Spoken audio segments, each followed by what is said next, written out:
মারা গেলে জীব বেরোতো, কিন্তু জীব বের হয় নাই।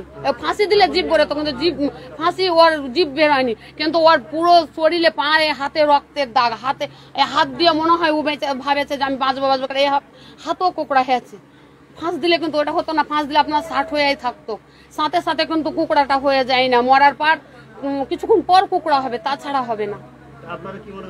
হ্যাঁ, মেরে ফেলাই হয়েছে। ওর 2টা দাগ আছে, টুটিতে ওর 2টা দাগ আছে। ওর হাত পায়ে রক্তের দাগ, মানে মারা ফেলা ওকে হয়েছে। আপনারা দাবি জানাচ্ছেন? হ্যাঁ, আমরা দাবি জানাচ্ছি ওই সঠিক বিচার পাক। আমার সুম্বিয়ারা বিবি।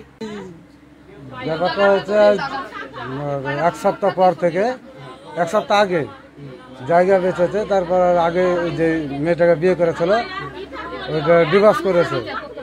এই বিভিন্ন রকমের টেনশনে কালকে আমাকে সন্ধ্যাবেলা বললে যে আমার উপর এত চাপ আছে যে আমি ঘুমাইতে পারছি না, সারা রাত বসে থাকি। তো কালকে আমাকে বললো যে আমি ঘুমাইতে পারছি না, মূলত ঘরে যাই, লোকেরা ঘুমিয়ে যাবে রাত 10টার সময়।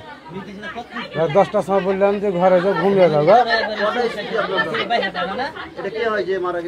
ওটা আমার দাদা। এর এই পেজ কাটটা নিয়ে মোটামুটি 4টে হচ্ছে। হ্যাঁ, আগের স্ত্রীর 2টো বেটা আছে, বড় বড় বেটা আছে। না, একটাও নেই এখন, এই আলাদা থাকে। মানে একটু নেশা টেশা করতো, তো ওই লেগে থাকে না, ও সব ছেড়ে ছেড়ে চলে গেছে। এখন আমি সকালবেলায় কাজে গেছিলাম, সকাল হলে চলে যায় 6টার সময় কাজে গেছিলাম। তো আমাকে ফোন করে বলে এরকম ফাঁস একটা আছে, মারা গেছে। আস্তে আস্তে নামা আছে, তো দেখলাম হাতে পায়ে দাগ আছে, রক্ত লেগে আছে। এখন সন্দেহ হচ্ছে যে হয়তো মারে লটকা দেওয়া আছে, এরকম একটা সন্দেহ হচ্ছে।